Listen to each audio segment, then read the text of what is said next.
Today, well, we didn't get bought by Microsoft yet, so I guess it's ChillPoint.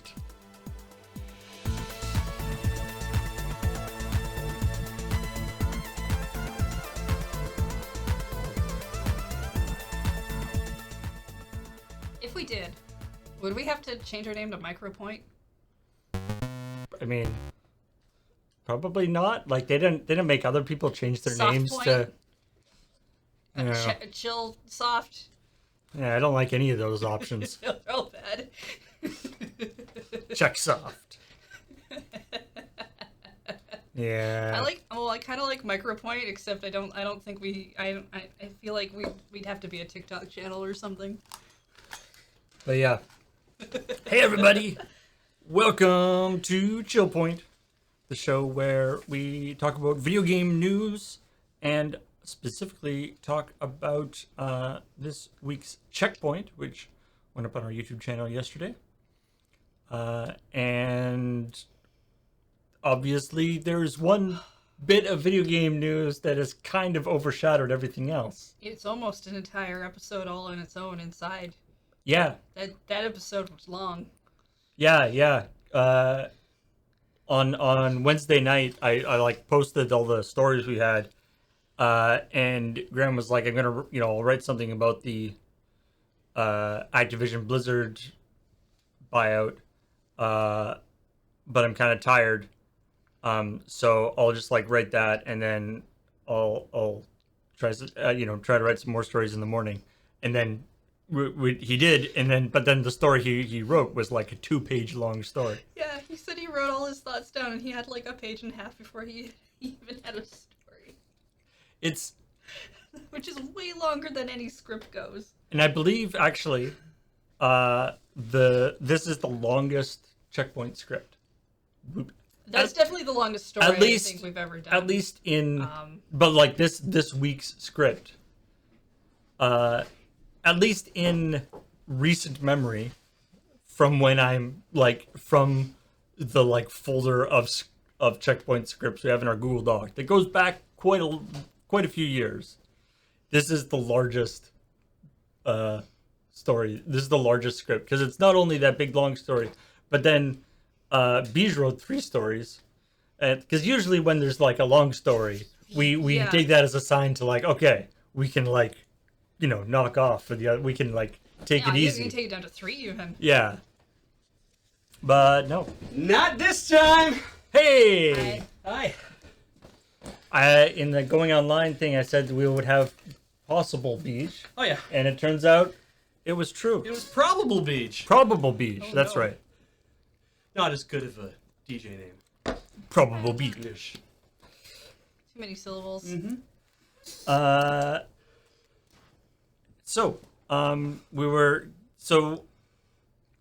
We'll talk about, and it was funny. I was talking to Graham about about the Activision Blizzard story, Monolith. this morning because we were doing we were recording Typed Up Concede, and I said like it's kind of interesting how like lots of people tweeted at us and be like, oh man, I'm excited to get your take on Lari, and it's like this story, like Grim did a great job of summarizing all the different aspects of this, but to be honest, like there isn't that many like jokes in the story. Like it's mostly just actually saying what happened. I don't know if you've noticed, Paul, but people like it when we do the stories that don't really have any jokes in them. Yeah. I don't think they want people a jokey news show. People just want us to summarize the news for you. Yeah. Well, I mean, they are gonna get a jokey news show no matter what. That's just what's gonna happen. So. But I don't think they won't. Suck it up. Mm-hmm. Do you want a jokey news show? I mean, I don't really like it when you do jokes about the stories you pick. That's what I thought. I'm okay with the stories that other people pick. Fair enough. Because I don't care about those things. No, but I'm surprised I didn't get the Tifa at the Italian Senate story worked into this one. I'm disappointed in myself that for some reason I completely blanked on that. I was fine when people were like, oh, there's this Tifa story. And I was like, oh, neat, okay, cool. And then when you brought up that it was basically just porn, I was like, no. Well, now I care a lot less. Yeah. To be honest, Mm-hmm. it is definitely the kind of story I would have marked, Mm-hmm.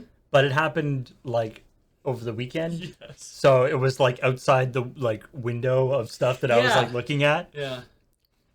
But anyway, so yeah, Division Blizzard thing. I mean, Graham covered it pretty well. The couple of aspects that I thought were kind of interesting that we didn't talk about. Well, that sort of happened in the course of happened to like so $68.7 billion Yes. was the number that was being thrown around. Yes.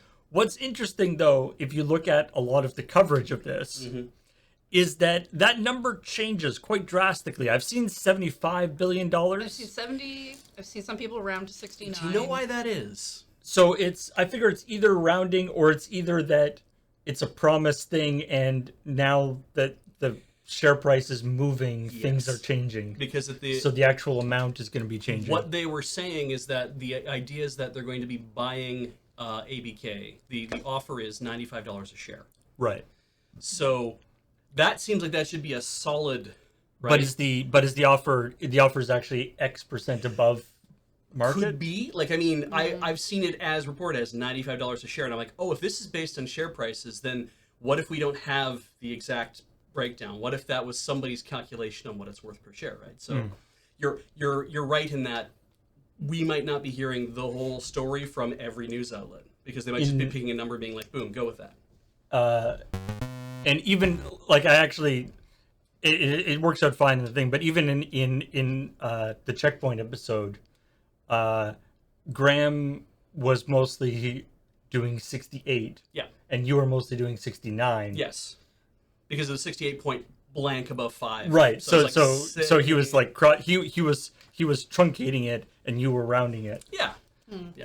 And it seems weird to be off by $1 billion it's like in a couple minutes. $1 billion. What's that between friends? The take I saw on Twitter, the Evil Bird website, is that someone really enjoyed that they did it at 68.7 because then it couldn't be 69, so nobody would be yelling nice, nice, nice, nice, nice. Yeah. I don't think they really To be avoided honest, that. I actually haven't seen anybody yelling nice. Yeah. When I've seen the 69 one come out. For everyone asking for how much it is in Norwegian kroner, it broke my calculator. There aren't that many Norwegian kroner. Yeah. Like They're just in the world. That many Norwegian kroner haven't been printed. Exactly right. Yeah. Yeah. You're all. It's theoretical kroner is what you're thinking of. It's the actual real kroner is not. Yeah. The other thing that I thought was really interesting. So there's this aspect of of course, Phil Spencer, Xbox CEO Phil Spencer the whole like because we reported on this last week or 2 weeks ago where he was being like, we're deeply disturbed by what's going on and we're going to have to reevaluate all aspects of our relationship. But we now know that while he was saying that, he was in negotiations with Microsoft at that probably time. For a while. Yeah. ABK and Microsoft were talking at that point. Yeah. So it's like a fascinating kind of like peek into the like weird double speak thing. It would have been what a slam dunk it would have been if like during the after show we'd been like, if they want to reevaluate the relationship, they should just buy ABK and be done with it. And imagine 2 weeks later, like, he fucking what? You can't always get those hits. I would have been like, if either of us, we've been a crown and a thing, and just be like, "Lo, yeah, listen to my prognostications." Oh, hey, Good Day Internet.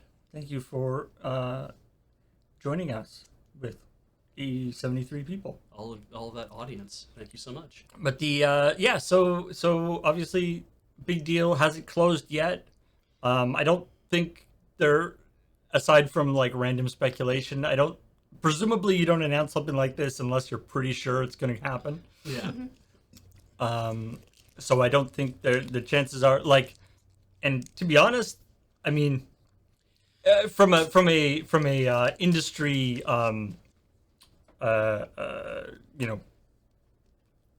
whatever industry being smushed together, Yeah, consolidation. consolidation point of view, it's not great. I don't think you could call it a monopoly though. Like the No. industry is still pretty, like, from a regulatory point of view, it's hard to People say like to it's a bring this monopoly. up because they act like nobody's talking about this when they bring this up, but the government has to go over the deal to make sure that it's not going to become a monopoly and whatever. So maybe the deal will never go through. And I'm like, yeah, no, it's probably Microsoft's been in antitrust trouble before in the past. That was the whole Windows and Right. Office thing as well. And so it's not like it's their first rodeo at the antitrust courts, right? It's like they've clearly spent a lot of time. And It's a rodeo, by the way. it's quite the rodeo. And no one ever says, this is my first rodeo, right? But Help! This is my first rodeo. What's a cow? it's a bull you're riding. Is that what it is? Oh no! I feel like there's some fictional characters that might. But yeah, there's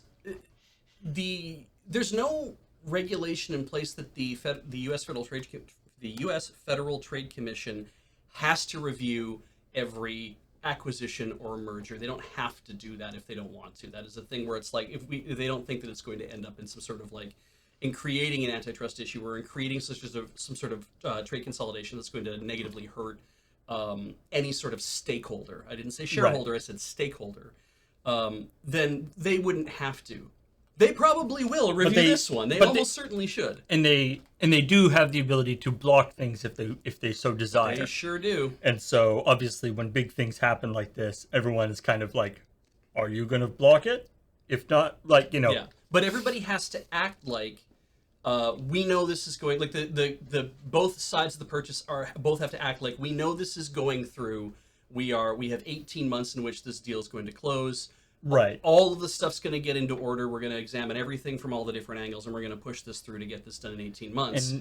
And they have to act like we know this is going to happen, because if you act like we're going to see what happens, it's kind of like, why are you in charge of the company, right? Why did we give you $68 billion to make a decision? And obviously when you're putting down that kind of money, you've got all sorts of experts who are, they've got a pretty good idea of what the outcome is going to, for all the armchair analysts out there who are like, will this be an antitrust thing or whatever, both Microsoft and Activision have actual analysts whose job it is to know whether this will, unless something changes over the next little while. If you were an analyst or you do a lot of speculation or anything on the internet, your job is to go to all those places, and it's always like the most negative way you can possibly take a thing, because let's face it, that's how clicking gets happening.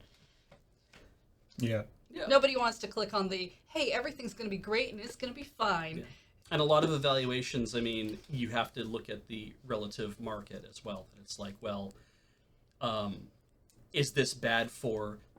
People talk about, like, well, okay, so this will make Microsoft Xbox, this will make Xbox like the third largest gaming company. Microsoft will be the third largest gaming company. Well, behind who, Precious? Well, behind Tencent and Sony. Yeah. And so you have to think about that being like, that's a worldwide market. That has to be how you're evaluating it, is to be like, you're looking at them being a worldwide market. So it's like, well, is gaming a worldwide market? And it's like, yes. But if all these people are living and working out of the United States, is this also a U.S. competition thing? Because now what you've done, you've said, well, we don't need this marketing department for ABK or for whatever else. We're going to excise that and get rid of it. And now all of a sudden 400 people have lost their jobs, right? Because that's what ends up happening in a lot of these mergers. And so you have to evaluate that based on the fitness of what you were doing for the company. Yeah, although I think it's a little different in this case, considering ABK is already like 30 companies. Yeah. So it's not like they're like, well, now that we've joined this, there's all sorts of redundancy. It's exactly. Like, both of these companies are themselves multiple companies. Anyway, it's a whole thing. It's interesting. I love my favorite thing is people talking about, it's like, oh, so now, what does this mean for Nintendo? And everyone's just like, nothing. Like, Nintendo probably doesn't care. Yeah. Oh, no, I mean, I've definitely been in the places on the internet where people are like, well, what if they bought Nintendo next? Or Sure. they tried it once. We did that story about it this many weeks ago, and maybe they'll do it again. It's like, one, I doubt Nintendo is very interested in selling. Yeah. But two, like Nintendo is competing on a completely different axis than all these other companies, right? Yeah. Like they don't really like, and I mean it's interesting because like this brings us to the story before this one, right? The highest selling, both in terms of units and in terms of gross Yeah. revenue, highest selling console was the Switch. Yeah. The top two highest selling video games were not available on the Switch. Right. Call of Duty and I forget what the other one was. Just say Bloodborne. I don't know. Let's Anyway, whatever. the third That would be fun. third one Candy was Crush Saga. the third one was Pokemon, obviously. Sure, okay. But it's just like people who have an Xbox, I would guess a lot of the people who have Xboxes just also have a Switch. Yeah. Yeah. And by and large so Nintendo's market cap, we looked at this, is sub $60 billion. So it's like it's right in the realm of that, that's about on par with what you'd expect if you're going to buy Actiblink. And so it's like they could have gone to Nintendo and say, we wish to buy you. I mean, hell, Apple could go buy Nintendo if they really want to be a part of that whole thing. I don't think people want to buy I don't think people want to buy Nintendo. I don't think anybody wants to buy Nintendo because they're so weird. First of all, Nintendo doesn't want to be bought, and any sane person knows that. Sure. But every time there's a statement that's like, oh, what if they buy Nintendo next, or this thing, what I see is not people realizing that an acquisition or a merger is two sides agreeing to a thing, but a hostile takeover. I mean, there are hostile takeovers that can happen, but that's a much more difficult process.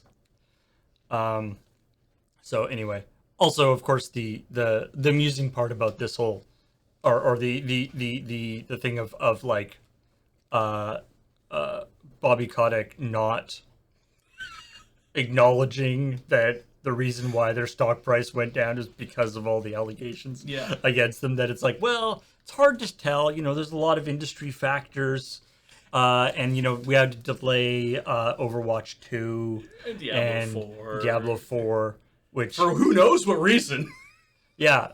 Which not only were those, I mean because we know that the head of Overwatch 2 is one of the people who got let go. I don't know if we know anybody from Diablo, but we know that they've lost a lot of people on various teams.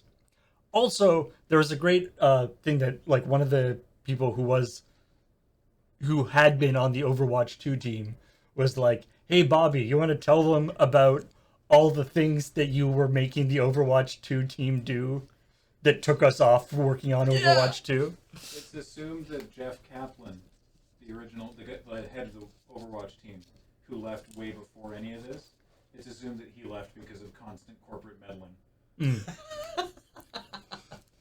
But when you're in the what a hell of a headline, right? On Nintendo Life, Xbox boss trusts Nintendo to not do anything that would harm the games industry. Like they're talking. What the hell does that mean? Like you're gonna I don't think Nintendo's gonna come to school and hold the principal hostage with a knife to his neck. Like, I mean, is that what they're alleging? No. There was video games high. When speaking about Sony and Nintendo, Spencer said they have a long history in video games. Nintendo's not going to do anything that damages gaming in the long run because that's the business they're in. Sony is the same, and I trust them. Valve's the same way. When we look at the other big tech competitors for Microsoft, Google has a search in Chrome, Amazon has shopping, Facebook has social, all these large-scale consumer businesses. The discussion we've had internally where those things are important to those other tech companies for how many consumers they reach gaming can be that for us. I was really hoping that you would be like, Nintendo has been in the gaming industry for a long time. They know what they're doing.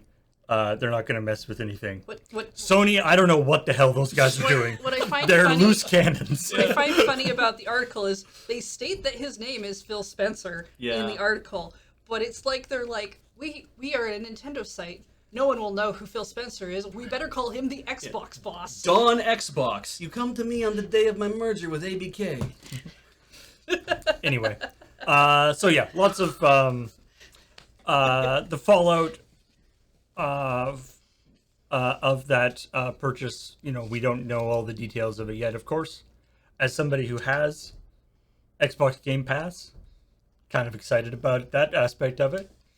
You know, it's one of those. It's that weird feeling, right? It's like, if you've got especially if you've got like a couple of video streaming services, you're like, man, it would be so much more convenient if this was all one company. Why can't Disney just buy all these other companies and then it could all be on one thing? Yeah. Well, and people say the same. Sometimes people make the same argument where they're like, "Wow, I'd really like a crossover of this thing with this other thing." Yeah. And we know how great contract negotiations can be super messy, and then they can't get what they want. But if they bought everything, then they could have everything they wanted. Everyone was super pissed off when like Netflix started bleeding shows because everybody started setting up their own streaming services, and Disney was like, "We can solve that problem. We can just get all those shows and put them in one service." So yeah, I mean, and so it'll be interesting to see all of the stuff that happens with this going forward. But yeah, it seems like not. I am cautiously optimistic, shall we say? Of the various things that could have happened coming out of this, it feels a little bit like it's totally ridiculous that a company the size of Activision Blizzard needs an even bigger company to come in and like deal with them. Well, you refuse to Scoop go their and shit. actually negotiate with the people who are doing the protesting, and you keep talking about how you're definitely talking to them, and the protesters are like, they haven't. Yeah. They're not dealing with any problem. Yeah. So like it's ridiculous that Activision Blizzard needs another company to come in and do this to them. Yeah. But maybe this is what's necessary. And of the various, like, obviously there aren't a lot of companies that could pull it off.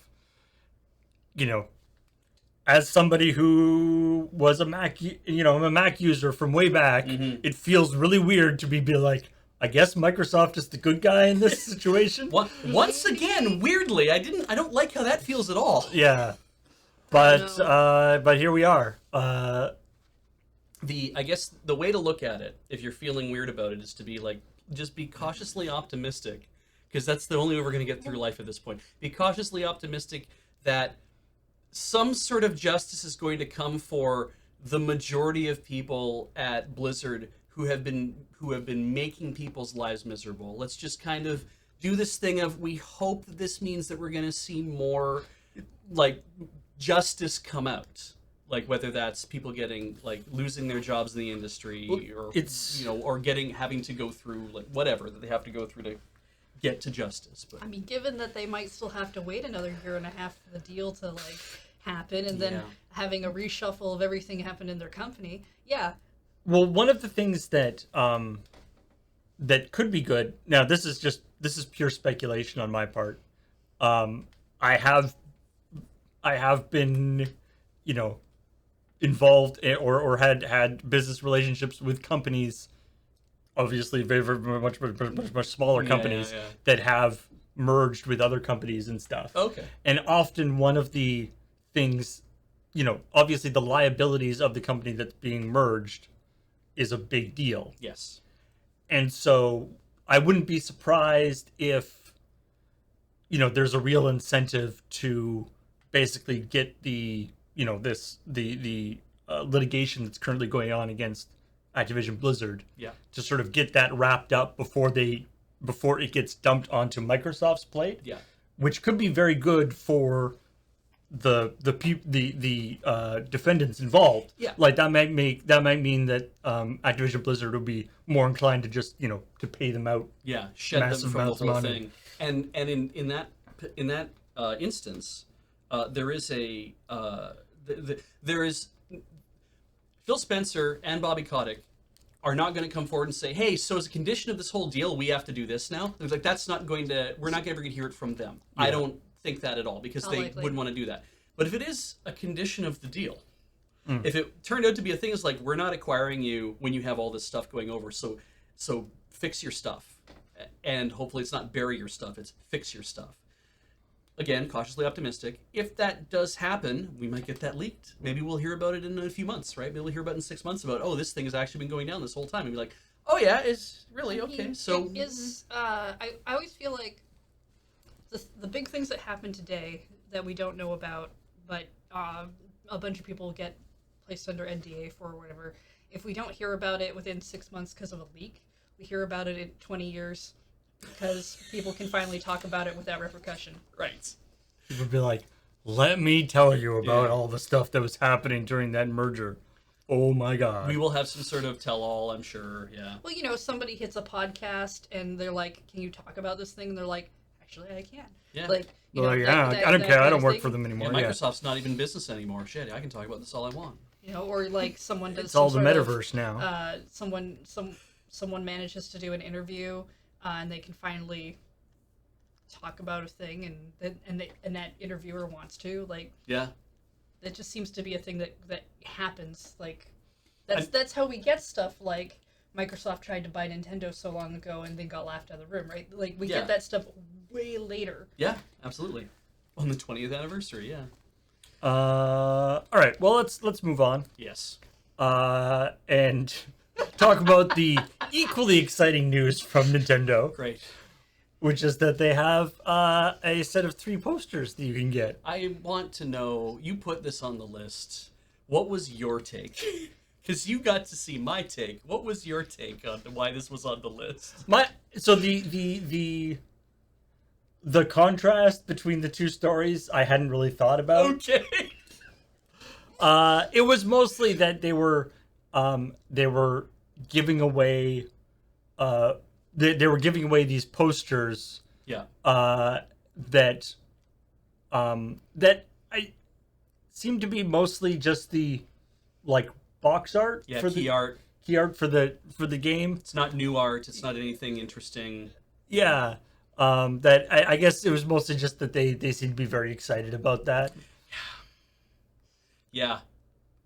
I don't think anybody else is. I mean, Nintendo Life seemed to be pretty excited about it, but I'm like, Jesus, guys, okay. you gotta First of raise all, your goddamn standards. Like, Nintendo Life only does Nintendo news, mostly. Yeah. You think they might be slightly biased? I want to point out means that when there's a drought and you have like quotas of trying to get It's- news out, Yeah. this is the kind of news you have to end up doing. Mhm. Secondly, they are based in The UK. the Europe or the UK, so having So- something specific to Europe is not I unusual for them. I also. do. I love though. Like Nintendo Life is one of the places that I source stories often because, because often Nintendo stories don't necessarily like show up other places and stuff. But it's great because Nintendo Life does actually talk about industry news a lot, but they always have to be like, so what does this mean for Nintendo? Yes.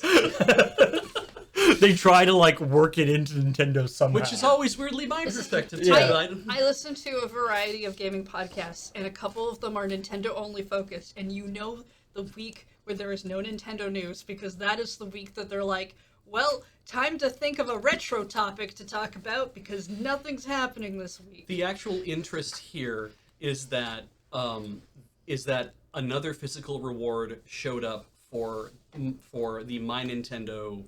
Of Europe. Yeah, My Nintendo of Europe, that rewards group, right? That's like if you have 500 platinum points, which can take you a little bit to get, but it's not impossible. But you have that, and you're willing to pay shipping, they will send you these three posters. You don't Right. just pick one; you get to have all 3 of them. They're not big; they're 50 by 70, and I'm kind of like, that's not even like an impressive like a huge poster like you would get at like Walmart or some shit, right? It took me a split second. I was like 50 by 70 centimeters. That's a weird way of doing that. Oh, right. It's in Europe only. Yeah. 18 by 24 inches if you're thinking about As that.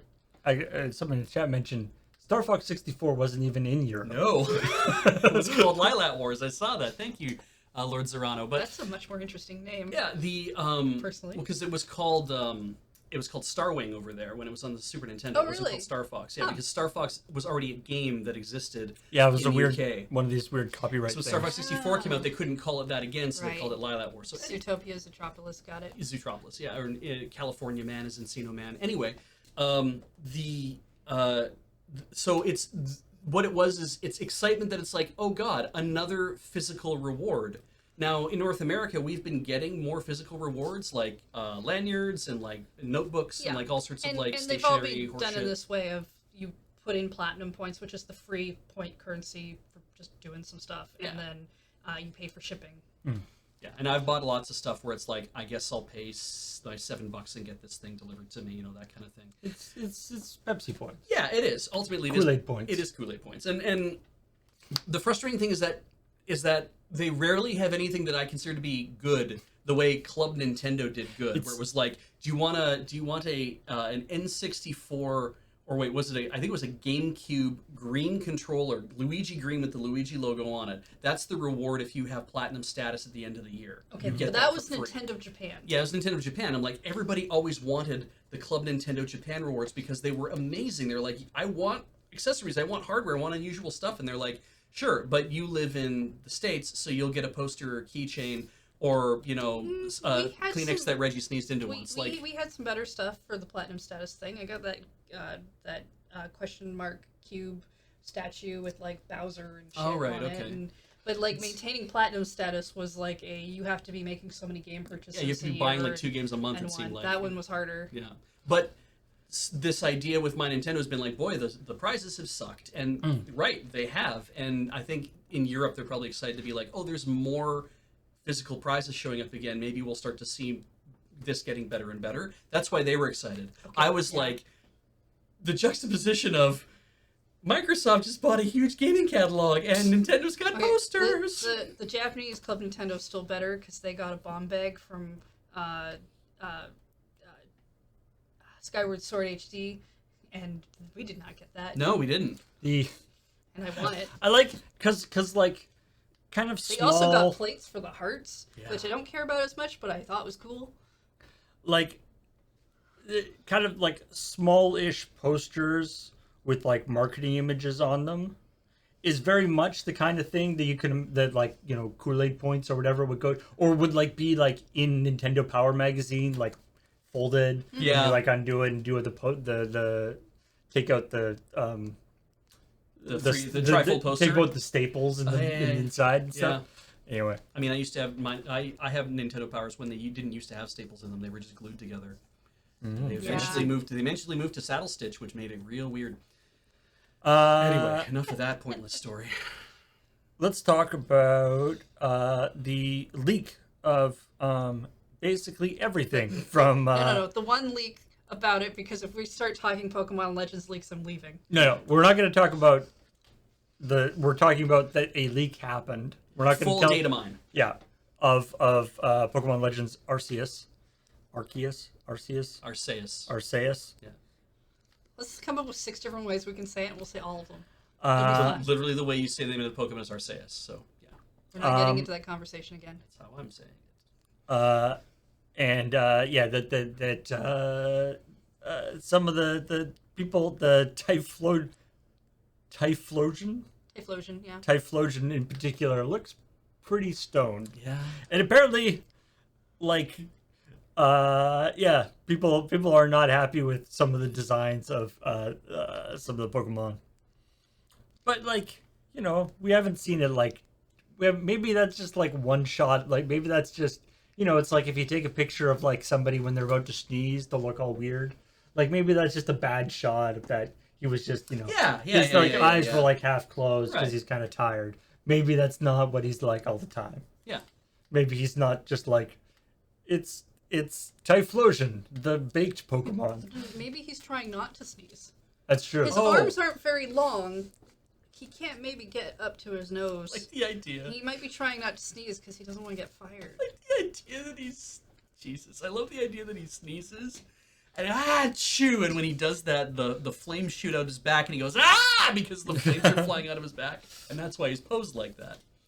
Could be. It hurts every time. But yeah, we got to see the new. And you told me that Typhlosion, actually, normal Typhlosion even just kind of looks like that.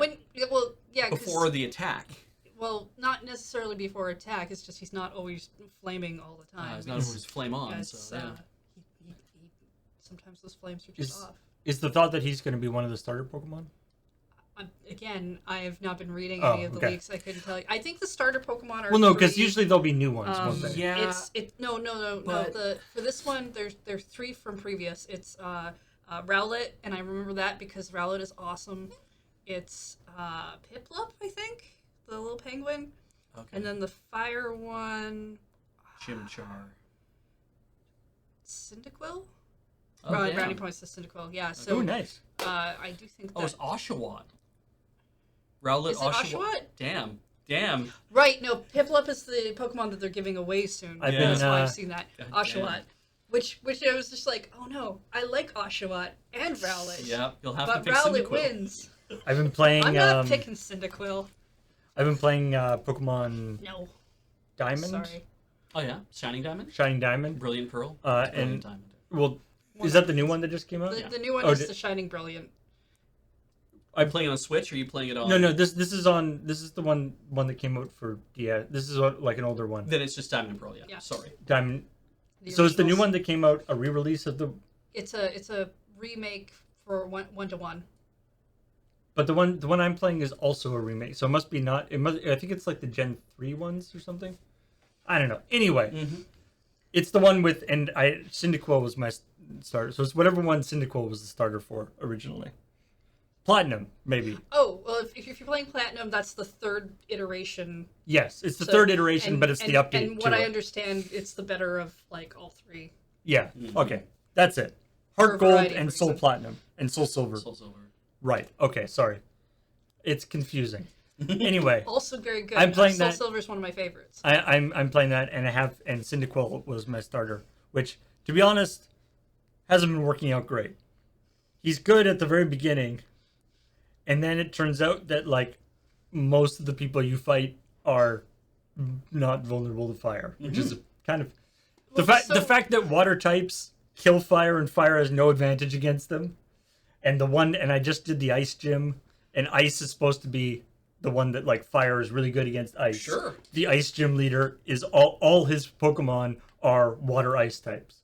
Yeah. It's either water ice or ground ice, Jesus. My- both of which don't work. Like both of which kill My- fire. My It's the worst. understanding of at least the very first games, Red and Blue, is if you want an easier time at the start of the game and you're new, you pick the grass type. You grab Bulbasaur because grass is good against the rock gym you're gonna hit first off, and then the water gym, and then you'll have gotten other Pokemon, and then like your water type is still really good against rock, Right. but not as good against maybe the other waters, but like medium. And then if you picked fires, like you picked hard mode, Well, apparently I picked hard mode Yeah. unintentionally. as much as hard as Pokemon can get. That's expert 'cause- strats. Because I always truthfully, pick as grass type. long as you grind yourself up or get more Pokemon or whatnot, or enough Yeah. potions or whatnot, you can. It's work not. your way It's through. not like, that dangerous. Anyway, I mean, they send 10-year-olds out on their own with beasts to go and fight. It can't be that dangerous. yeah. I do love the aspect of the strange dissonance between the world of Pokemon, in which everybody fights Pokemon against each other, Yep. but they suck. And the real world, where we have online Pokemon, like where people play Pokemon and fight each other, Yes. and have incredibly sophisticated advanced strategies, as opposed to the people who run the gyms in the world of Pokemon who haven't figured out this whole thing that maybe you shouldn't have That's the because- same thing of It's because in that world they don't have Microsoft Excel. That's the Okay, whole but- reason. they haven't the- figured the- out that maybe the- you the- should the not have the gyms- same type. They just gyms, know. the gyms are specific types because they're meant to be trainer tests that you go up against, and then Right. that it's like, oh yes, you understand typing and whatnot, and then you go fight the Elite Four, who are actually supposed to be. Well, no, you do the. They also the haven't Elite figured Four, out that and you're they're allowed supposed to. to be hard. You Supposed also to haven't be hard, figured. like I say that. You haven't figured out that you can have 6 Pokemon instead of 3 as well, too. Yeah. Okay, I will give you that. The gym leaders should just have 6 Pokemon. Anyway, But also the idea that nobody, I mean, obviously, because nobody breeds Pokemon in Pokemon, right? You go to a special house and you give them some Pokemon, and then you have to go outside and you have to walk around and bump into a bike 600 times, so you can go back inside and pick up an egg, and you're like, I don't know what happened, and nobody's figured out basic biology except the witches and warlocks who run the little house where the Pokemon breed. They're babysitters. Excuse me. Yeah. I do like, it's like, here babysitter, take my Magikarp. Yeah. Walk around outside, and you come back. Can I get my Magikarp back? And they're like, so. Put him in the pen with everybody else, and he flopped around for a while. And he slept. Yeah. So, bad news is you don't get your Magikarp back. No. Good news, here's a 30-foot long sea serpent. That's not what I dropped off. Well, it's the only thing we had in the aquarium, so you're going to have to take that. Anyway. It's shiny. Well, not in. You have to capture the shiny one. Yes, I know. All right. Let's This is gonna be what happens. let's talk about Foxhole, Yeah. which is a game that I had not previously heard of. Me neither. Nope. Seems super neat. Yeah. This idea of like, let's have it's a top down war game in kind of the old school definition of war game, Like as in, myth. or as in, like, what used to be like Warhammer and those kind of war yeah. games, Yeah, right, where it's like a tabletop battle, Right. But you only control yourself on the but you field. control yourself. Yeah. And but then you also have to have the logistics people. Yeah. Or Okay. the logies. Yes. And so, because a thing, because the battles can go on for a really long time, and so you have like reinforcements or getting supplies and all this stuff that has to also be done by players, which is super neat. And then they made a change. They made some updates to it that made the job of the logistics people a lot more difficult. Mm-hmm. And so they decided to go on strike. Yeah. Well, to be clear, they were like, "Is this bullshit?" Everyone's like, "Yeah, this is bullshit." So they got together and formed a group. Then they sent an open letter saying, "Fix this by January, or talk to us by January 10th and let us know why you're doing this." Heard nothing back from the devs, and they said, "We should go on strike." And then 1,800 people said, "Yeah, let's go on strike." Like, I think it's important to point out, not just that they went on strike, that they tried to get an answer. Then they did go on strike, and it was that many people playing an early access game who were just focused on the logistics side of things, not anything else. And I love. I was talking. We were talking about this during the filming, but it's like, unlike a regular strike situation, where you are, it's like a union or some kind of workers organization that is making demands of the boss. Mm-hmm. The company that runs Foxhole is effectively God of the world, right? Right. And what they're striking, it would be like if, like, automobile, like the people who are working in the automobile factory are going on strike because cars are too hard to make. Yeah. Not because they want better working conditions, but No. because they want cars to just be faster to make. Yeah, it's too hard for us to get all the parts. We want iron to be softer, so it's easier for us. We just want to mine steel out of the ground. Like, we don't want. Please stop making us have to turn iron into steel. So to be clear, 1,800 players are striking by not playing the game. Yes, a game they Right. paid for. Yes. Yeah. I just want to be clear, because generally when we talk about strikes, it's people working somewhere who No, are no, not yeah, this is- doing and- whatever, and I want to make sure we've There's got no- that very clear. Yeah. We have had no indications as to what the actual working conditions at Fox, the company that makes Fox. I don't even know what the name of the company is. It's a siege camp. What the actual working conditions at that company is. It is a small indie developer, so I imagine there aren't like a ton of people working there. And I feel kind of bad for them in a way that it's like 1,800 people who are playing their game in early access said, you need to do something and explain this to us. And they were probably like, do we take this seriously? Or maybe they were like, we could take it seriously, but how do we respond? I mean, it is, you're right, it's not a strike. In some ways, yeah, this is more a boycott than a strike. Exactly. But they are seeing this as we are doing work in the game for other people, Right. and we have no control over making our working conditions any better. You do, so please make those conditions better. And it's weird to be like, they see themselves as workers, but I'm like, but you, it's so weird, right? Like, it's like, I know it's not a strike, but it is kind of a strike. Yeah. Kia Sterling in the chat says it functions as a strike because it messes with the gameplay for the rest of the players. That's true. Yeah. Which, As you opposed know, to a it really- boycott, which is like not playing it.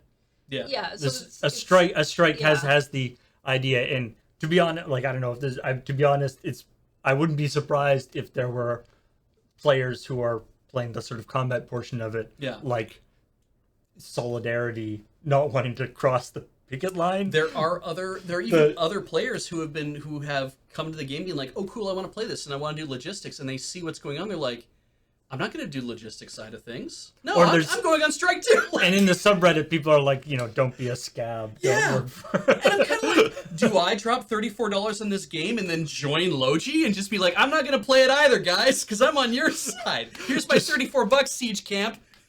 That's I feel maybe like a that weird, would be, weird thing to do at this point. Right. I don't know if that would be sending the correct message. I think it's different if you don't know and then you come in and then you see that and you don't do it. But I think it's a little weird to put money down. So the Maricat also points out Siege Camp is a Canadian company, and I'm always happy to see Canadian companies do well. And so I hope they clean up their situation. Not clean up the game. It's your game, guys. You develop it however you want. But I hope you find a way out of the situation that actually works for everybody who wants to play your game. It's a persistent world, and so there's also another, like, a meme that goes along with the game. Apparently, is that, like, the logistics people are the third faction, because it's like, there's two teams, two sides that are fighting each other. Yeah, they're both the real life players which means there's logistics people on both sides of the fight. And I guess they're working together because obviously they're all striking together. I guess if all one side's logistics people strike and the other ones don't, that could be real bad. Yep. Anyway, I do like it showed up on the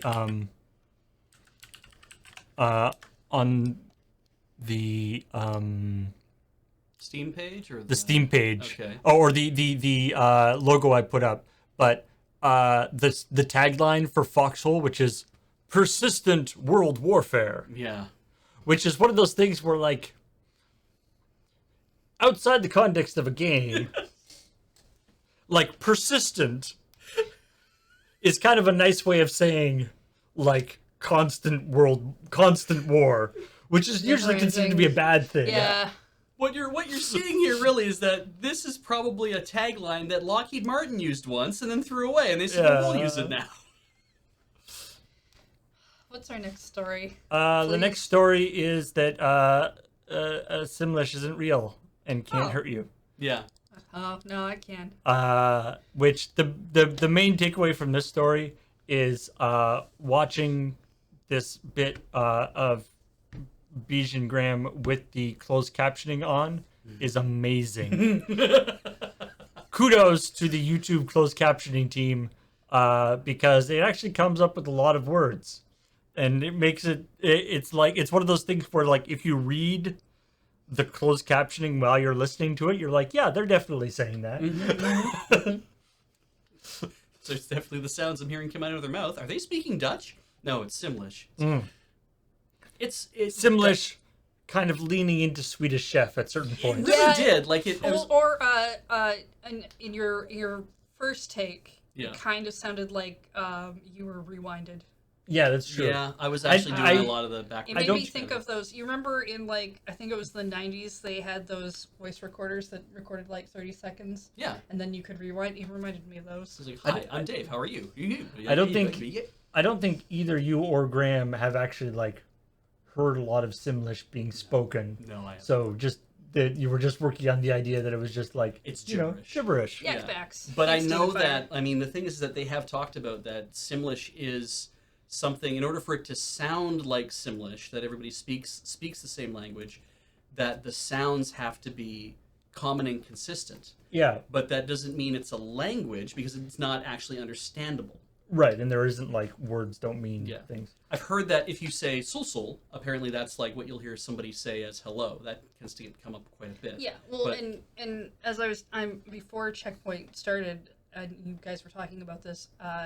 If you've played some of the spin-off games of The Sims, where it's less do whatever you want, and there's like a little storyline thing that you play, and those exist. That's how they fit on the DS cartridges. They do have repetitive same words that they use for like hello and goodbye and stuff. So it does feel like a language at that point. And I've definitely I've read stories, like interviews with artists who have recorded songs in Simlish, like for the soundtrack for Sims games, because they've had like I think Katy Perry, and various other like regular musical artists, and they recorded their songs in Simlish, and saying that it's actually sometimes it's actually not that bad. Like it's because when you're working out a song, people will often use like placeholder words instead of the real words, and so that kind of works with the Simlish thing. Yeah. Bafanada. It's a little bit like the Minion talk too, No, that was Hollow Knight. It was Hollow Knight, yeah. Great character. or the. I also did do like I don't think that's a Simlish thing, but the thing of the like Katy Perry. Yeah. Because that to me that's all about the like watching the French TV station. Yes. Here in Canada, at least in BC, I don't know if it's more other places, but in BC there's like one TV station that's francophone. And it's one of those things where like you always like switch to that channel and you're like, they seem like they're having more fun than we are. But they'll be like the news, and they'll be speaking in French, and then the name of a person or whatever will show up, and you'll be like, hey, like, right, I guess people's names aren't different. And Yeah. George Carlin did a whole thing about that, how he used to like to listen to the Spanish language radio whenever like, because they had Puerto Rican announcers, and you'd hear them do like, it's like listening to them. It's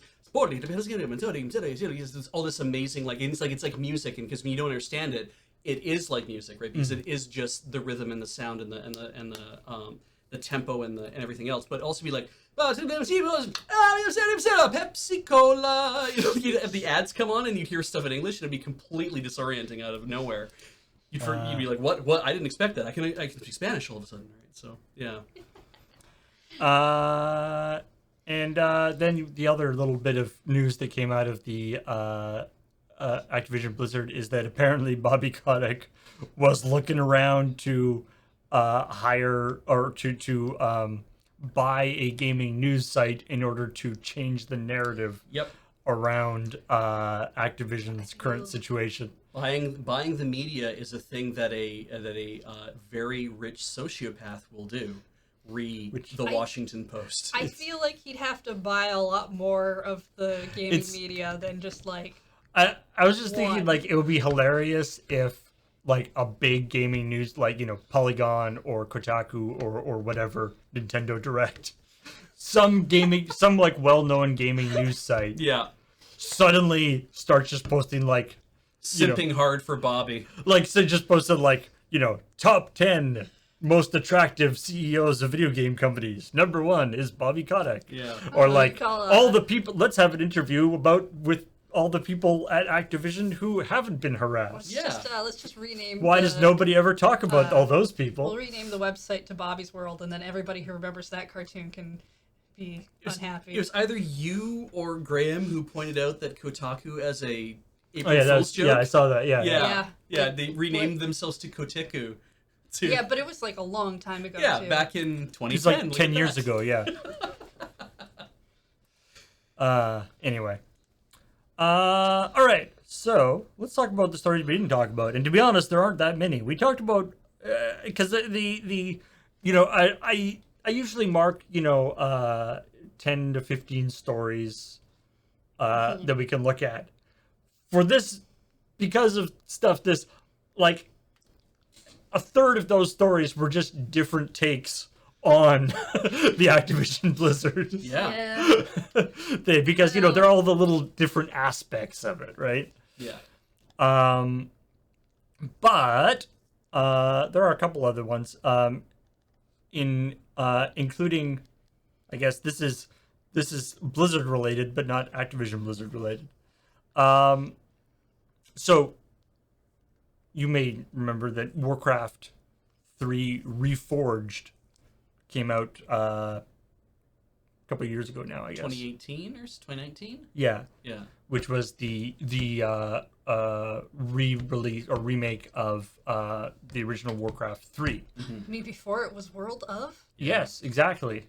For a lot of people, they probably had never actually played the original one. Warcraft 3 was the one that I played. Yeah. I was 2 is confused mine, by but- World of 3. Yeah. Yeah. And as part of that, they talked about, it's like, they released it, and then they talked about that they were going to do a bunch of other they had a bunch of plans for other things they were going to do, updating and different changing things and stuff, most of which that didn't happen. Gee, The Warcraft Reforged hasn't been updated for like a year and a half or so. Like there hasn't been any new DLC or any kind of stuff. All right. People have been kind of disappointed in that.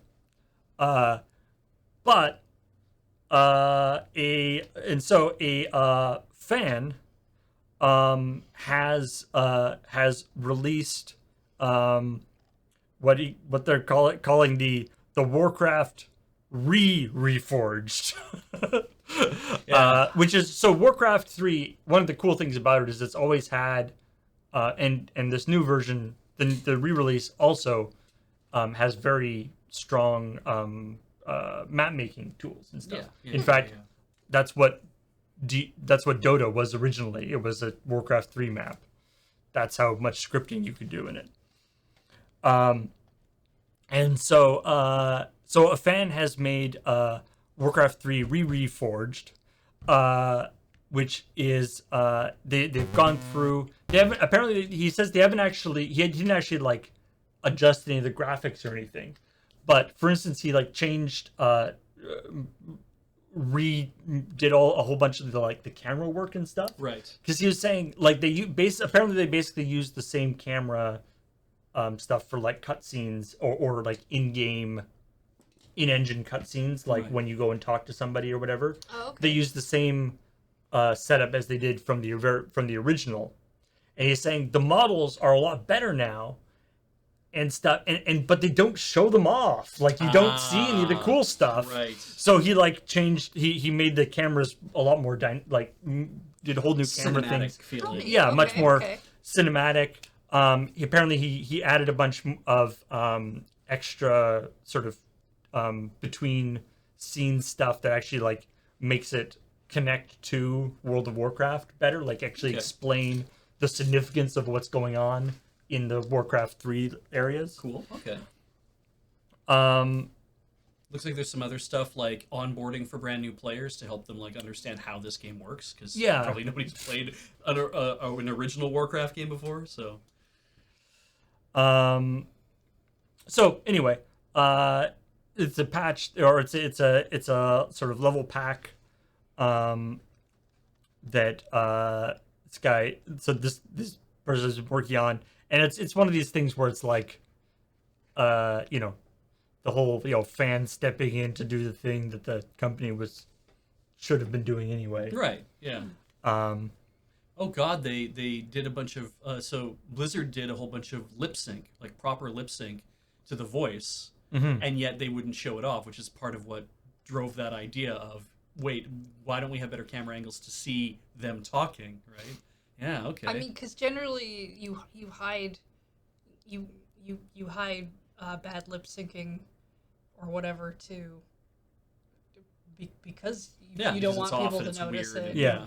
But if you went to the effort to doing it well, then you'd want to show that off. So anyway, that's just one of those nice things where fans get in and do stuff. And something else that is very fan oriented.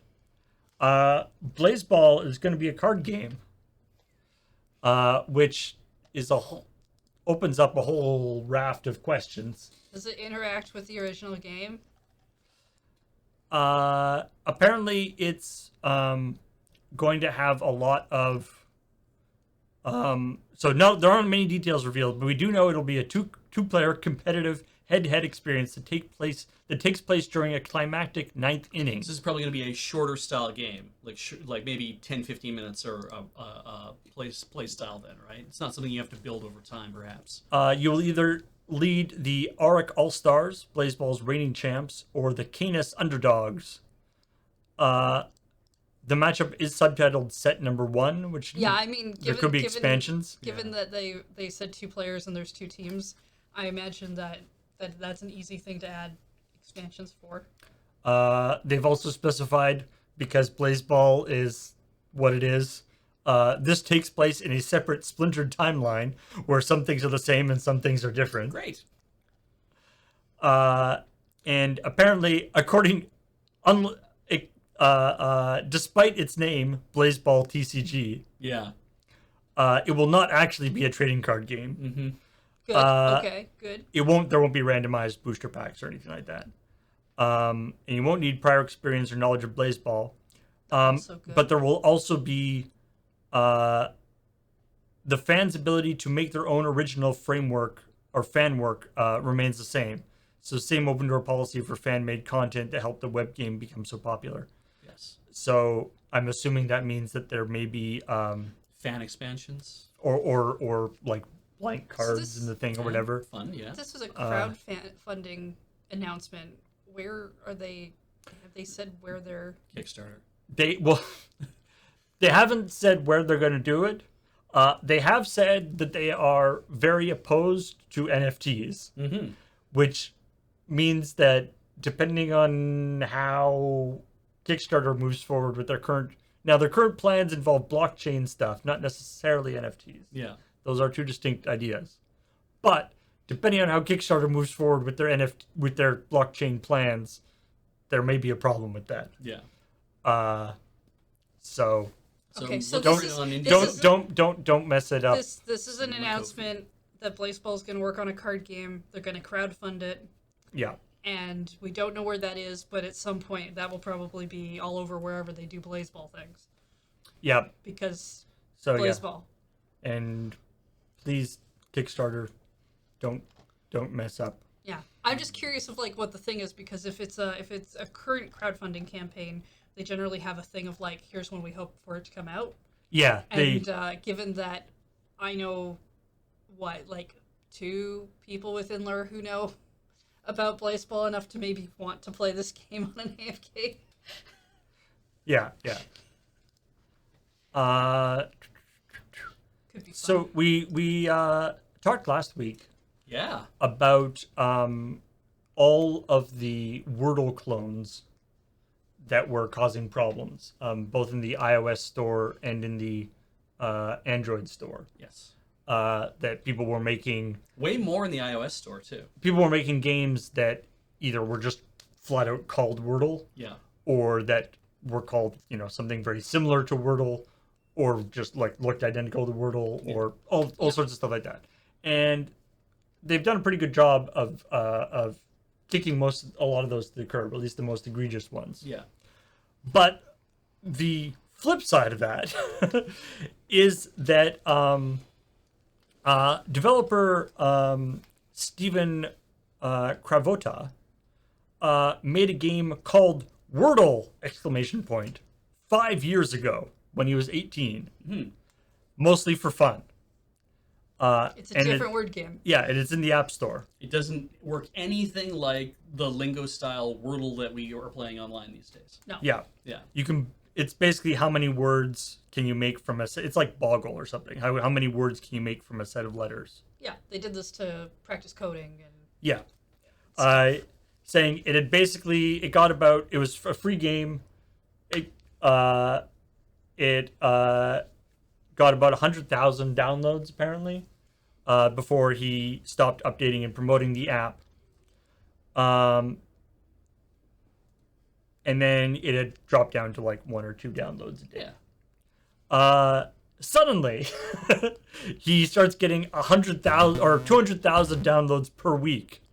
Yeah, he logged in to look at his development dashboard and just saw like a wall, and was like, "What?" And of course, he was charging for this game. It's a free download in-app purchases. Right. Okay. Right. It's like, yeah, you can download for free, but it was like take the ads out or something. I don't know what the Can't in-app remember what it purchases was. are. I just know that free download, which Yeah. means generally that you could try out the game. Right. Yeah, so he's saying he chalks this up to various major publications not saying that this was an internet browser game. So people just go to the App Store and search for Wordle. Because the link that you gotta go through is a weird thing. So most people who talk about like, oh, you should play this game, they're like, just Google it and you'll find it. Is what Right. how they often. But talk also, about it. I mean, if you're used to playing a game on your phone and you maybe know your friends are playing their game on their phone as well, the first thing you'll probably think of is, oh, my friend is playing a game on their phone. I'll go to the App Store and I'll download the game. And I'm not knocking Yeah. that. I'm just saying that the link is weird too. So that Yeah. might be why people aren't constantly calling it an internet browser game. But it is an interesting situation to see that like this is the situation we're in now, where that is the way the large amount of people in the world are interacting with their phones. So they're like, oh, I go get a game through a store because that's where the games are, and so that must be where everyone is going to go do this. Oh, here's Wordle. Oh, I found it. Click install. Good, I'm good to go. And they start playing the game and like, yeah, it's an interesting game. I don't think it's as fun as everybody else says. Why are they tweeting this stuff? Right? It's like you're playing a completely different game. But Yeah, unfortunately, Wordle is not that original a name for the guy's name is Wardle, yeah, so it makes sense. yeah. But it turns out that is actually like a existing name of a bunch of things. Yeah. Yeah, but it also shows how popular playing something that isn't downloaded with a whole bunch of ads. That's true. And, That's true. And something that everybody can kind of once a day be like, hey, how'd you do on that puzzle really goes. So Steven made some money off this. So you say he made some money. He made some money, and he has decided that all proceeds from the app are actually going to Boost Oakland, a youth mentoring and tutoring partnership. So far it's been about $2,000. This was a while ago though. This was 17th, so 4 days ago. 4 or 5 days ago. So who knows what it is now. So far he's donated $2,000 to this, but I say that could easily increase by the time of the planned donation at the end of the month. So that's pretty cool. Yeah, I believe, if I remember from the stories, that Steven had said he was going to,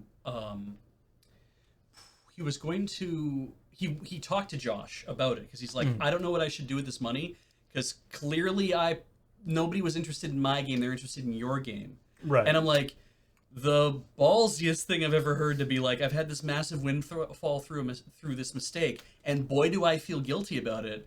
And just to be like, I need to give this money to the person who, and I'm like, good for you, man. That's great. I think it's great that he did that. I take a little issue with the fact, like, okay, yes, people were definitely searching for a different game. Yeah. Found their game, downloaded it, but they put money into it. Yeah. It's a free download. Yeah. Which means they Yeah. probably got to start and were like, no, I like this decently enough. Yeah. Like, And in a way, it's like, maybe you don't have to give up all that money, and maybe you don't have to give up all that money, but he is choosing to do that, and good for, I mean, he already is supporting himself through another job, so it's like, yeah, I can afford to do that. And good on Yeah. you. Like, Well, get then some good vibes out there. maybe he's not intending to update it Yeah. Yeah, at that's all, I right? mean, It's it's just something like, like I'm just gonna. he made this like Yeah. 5 years ago when he was 18. Maybe he doesn't even he's not even in that field anymore. All right, and the last piece of news is this was announced before, but now we have the first trailer for the Cuphead show. The Cuphead, the game that looked like it was a cartoon, is now actually a cartoon Yeah. in the Max Fleischer style. If you don't want to play the hard game, but you want to watch a cartoon, A- now there's something for you. A like probably weirdly disturbing cartoon. I would not doubt it. I I don't intend to watch it. I think the style is great, but at the same time it does a thing inside my brain that makes me hate it. Oh, it's too retro. It's too bouncy and. No, even that style of that time period of cartoon, I hate. Oh, yeah. I do not like it. It makes me unhappy to see. I mean, I would like to go and watch a bit more of the Fleischer Superman animated stuff from the 1930s because it looks gorgeous. It's all Art Deco. It's very Batman the Animated Series, but in Metropolis, so it's all bright and colorful, and it's not all bouncy and whatever. It's all very, it's the bouncy thing that kind of bothers me. Like that Steven Universe character is very much like that.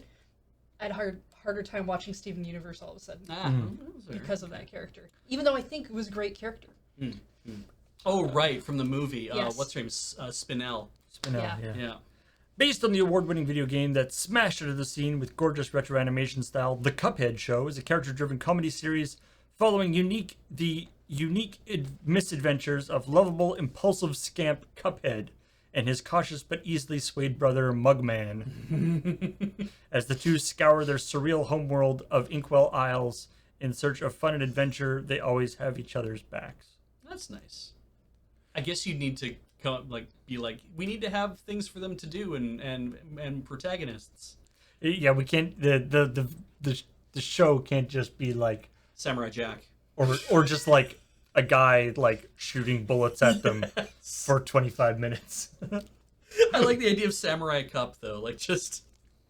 I mean, they might do an episode for all you know. Like that's fair.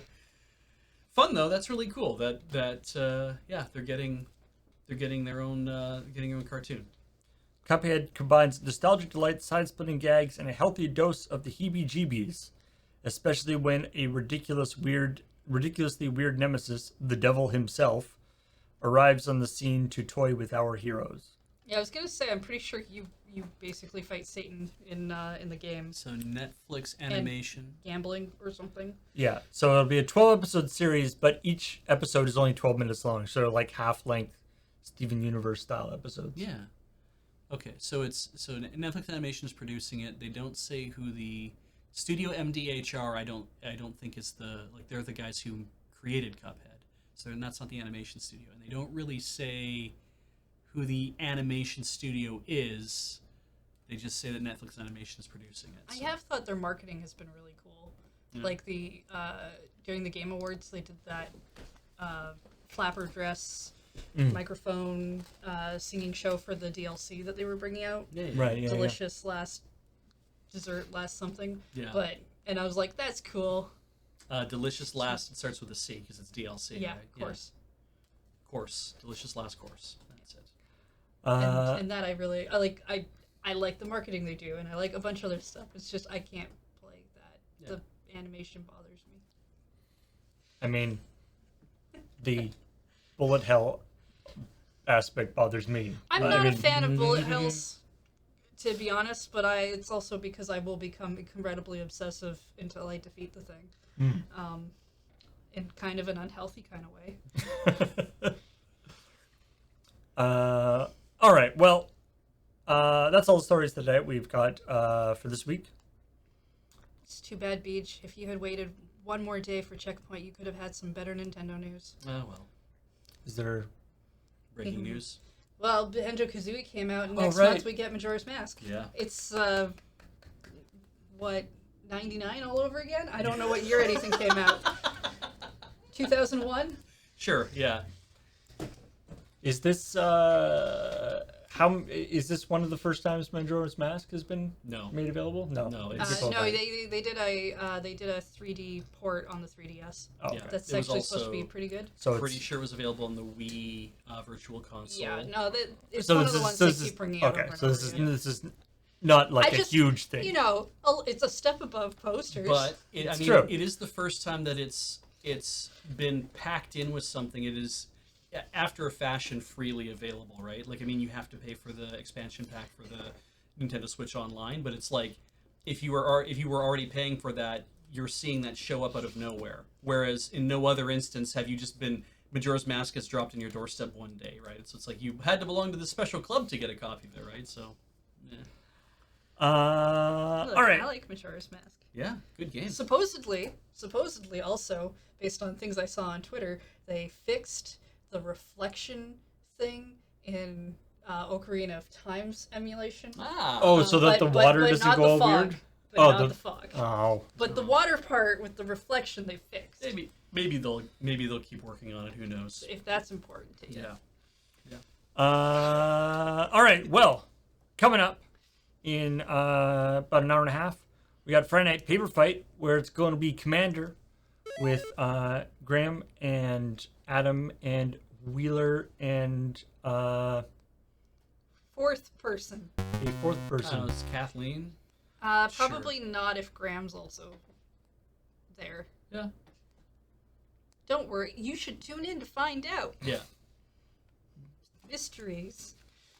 And then on Saturday, James, Joe Kim, and Serge are back into Escape from Tarkov. They're not very good at it, are Killer they? Tetris. By which I mean escaping. Well, it's the problem. They escaped. James escaped months ago, and then Tarkov was like, "Hey, we have a bunch of new cool stuff here," and then he got lured back in. It's like, I love inventory Tetris. Well, I'm pretty sure Santa's not in there anymore because I think they're done picking up baubles from that. That's a real thing. Cool. Okay. No. I skimmed through stuff to yeah, find of the course you do. commercials. Yeah. And last time I watched, Santa dropped like what looked like a meat arm for James or something. I don't know what it was. It was just like, oh, that's weird. Wow. And kept going. Tarkov Santa is And hardcore. apparently Joe Kim shot him. Okay, great. Probably. Yeah, great. You're not supposed to kill Santa, from what I understand. No, from what I understand too, he gets real mean and comes back as a robot. And then Saturday, tomorrow God. night, Loading Ready Live. Oh my goodness. Yes, we have a live to do. Yes. So that's very exciting. You should definitely watch that. Yeah, I know certain things about it. I know. And it sounds exciting. I know some things about it too, and there's some things I don't know. I understand there's a lot of food. Yes. And then on Sunday, I am beginning my play it forward of Immortals: Phoenix Rising. Good. Which I'm excited. It's a game that I saw a bunch of stuff about, but kind of I feel like it came out and then Assassin's Creed Valhalla came out like not that long afterwards and kind of got the brunt of Ubisoft's marketing. It also got like a lot of people got mad at it for being a Breath of the Wild clone, which I wouldn't really call it that, and it changed its name. Yeah. And I feel like it had a hard time in marketing. What platform are you playing it on? I am playing it on PC. Okay. But yes, this is the game that was originally called Gods and Monsters. Right. But they were sued by Monster Energy Drink, apparently, and changed it. Yep. So they came up with another name, which is terrible. But anyway, it's supposed to be a fun game. I'm I'm excited. gonna have to remember how to write Phoenix Rising every time I know. bad for this. It's Phoenix, but with an F and a Y. Where? It's a good thing we do this by spreadsheets. And then, speaking of you getting obsessed with and playing a game until you beat it. We're not allowed to leave this game alone until we actually finish that last song, Paul. Dude, did I hear correctly that you spent the last time playing this just on one song? Like you just were grinding out one and song? 15 minutes roughly, because it took us. Okay, so Paul, I need you to understand this. Old game, so it has save checkpoints. Oh. It's not after every song. It's in between chapters.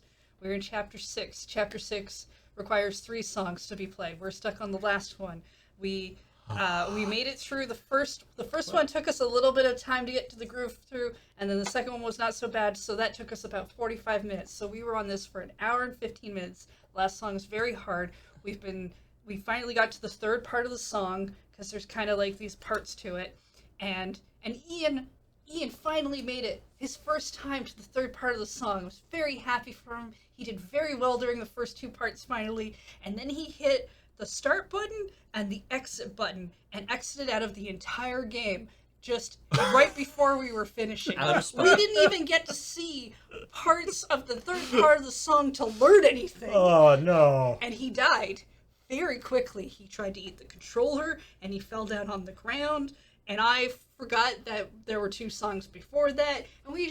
And exactly at that time, Benjamin Wheeler came into the chat to tell us that we should take our time to try and get that last song and to not rush on his account, missing the pivotal reason why Ian was on the floor.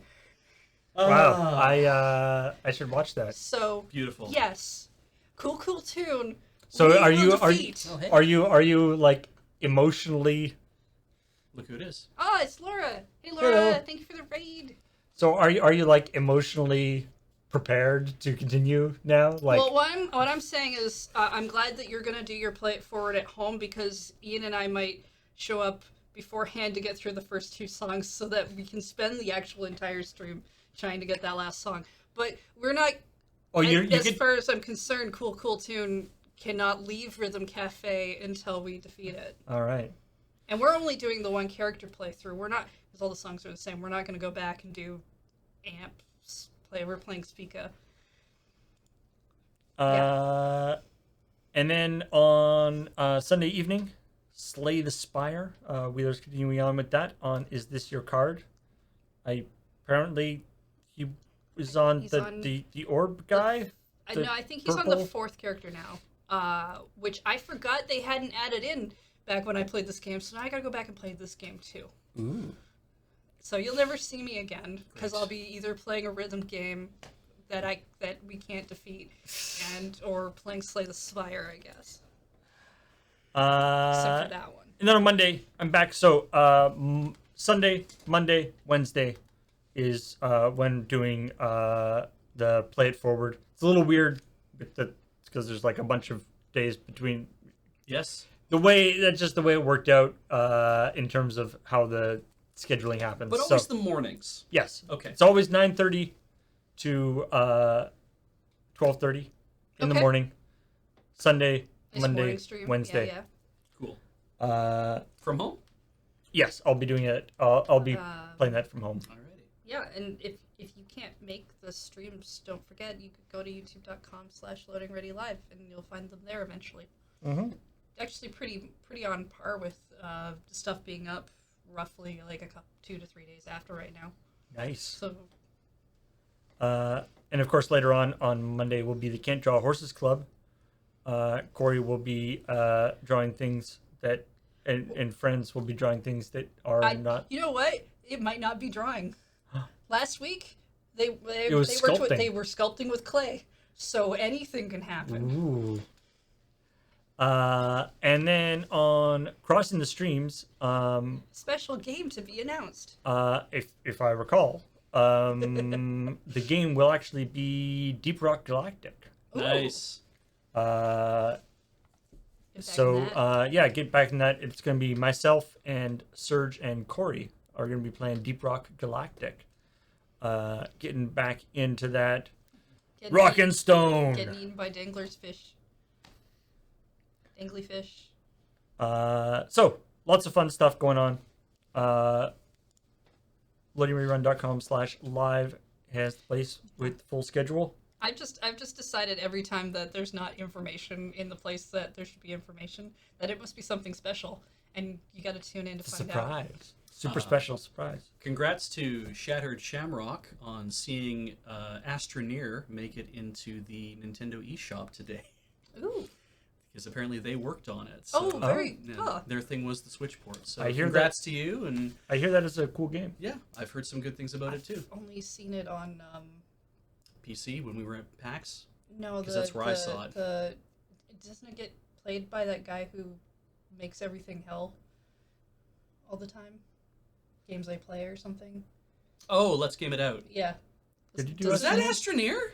Isn't it? I don't know. Everything's got Astro and Near in the title. Maybe it was these where days. he just basically he set so much TNT and he blew up the world. thought or it something. was. Like, no, maybe it was. no, that was the that's a different one. Okay. There's All too right, many video games. Could we like? let's thank all the people who subscribed during the stream, like Majora. Wait, there should be another person there. I think Nah. F it. That seems a little light. Oh, I see what happened. One sec. Thank you, Fix this. Majora. Definitely. Paul is fixing it. If you want to panic in the chat about it, post some emotes. Pretty sure. But a conservative amount of emotes don't make the mods' jobs hard. Yeah. Panic by giving us bits. That's the only way you're allowed to panic in the chat from now on. I think you should have to earn it. Like, I think you should have to pay for the damn thing and earn it. You have to earn your panic. Yeah, if you want to panic, then you gotta pop in some bits. All right, thank you to all these people. Make it easier on the mods that way. Like Myththum. And Pharaohbender, And which is weird. Dresden. And you got Drazvin? Yeah. Yeah. Oh, 8-Bit Dreams. Thank you. All right. Unbound laconicness with that 96 inches, 8-year running thingo. Cool. Lupus2253 for the 36-month birthday sub cake thingy. Scotty for 35 months. Shadowed Shamrock with those 46 months. There's we did Majora already, so Beckbat for 49 months. Ooh, GR Griffin 3 with the 101 months. And Panic. So for Sniper Pumpkin, because they're a mod, is that why they get the swords? That's Yeah. right. That's Oh, why that's I get the awesome. swords. Yeah. I like that. At some point, Paul, you're gonna have to turn off the glowy stuff, because if everybody gets over 100, it's just gonna be nothing but glowing names. The glowy is the glowy. highest? Yeah, the glowy is the people who glow are the people who have the highest possible. As in they subscribed the first month it was possible to subscribe to our channel. Okay. So they will always have a glowy. Yeah. Okay. They get to own that. I see people are throwing in panic bits. Jesus. Fine. 719 panic bits. Thank you to Pharaohbender27, Contingent Cat, I mean, Razel64, I could Captain Spam, make- Shadowed Shamrock, and Gapfiller. I could also make something that happens when people get over 100, which we probably should. It's too late But now. the glowy thing is something Too is a late different now. thing. Yeah. Better make it for 150. Make them roll work. Jesus, I thought Lyrazel's name was actually glowing there. On No. The thing. No. Okay. Yeah. Store.loadingreadyrun.com when you wanna buy all your great Loading Ready Run merchandise, including some T-shirts that made it back into stock. And a CheckPoint mug. And a CheckPoint mug. We have that as well. There have been people who've been tweeting about getting their CheckPoint mugs. Oh, good. I'm glad. Glad to So- hear that. And then we brought up the Patreon, did we not? Patreon.com/loadingreadyrun. It has been brought up. There. I'm good at this. Yeah, all that great stuff. Your support of the channel is what makes us able to do all the silly things that we do. UK and EU shipping is not back online. You will know about it because, my God, We will sing it from the rafters. yell about it at like Yeah. every opportunity. Beach will Look, definitely be yelling. You've got about nothing it. to complain about. You got free You got free posters No. from Paul. Nintendo. Yeah. So I'm sorry. just be all happy I'm in sorry. the EU. I'm sorry. You got free posters, and apparently that's enough to justify Paul yelling at you. Yeah. It's enough to justify me yelling at you, maybe. No. All right. All right. Bye. Thanks everybody for watching. Talk to y'all later. Take care, everybody.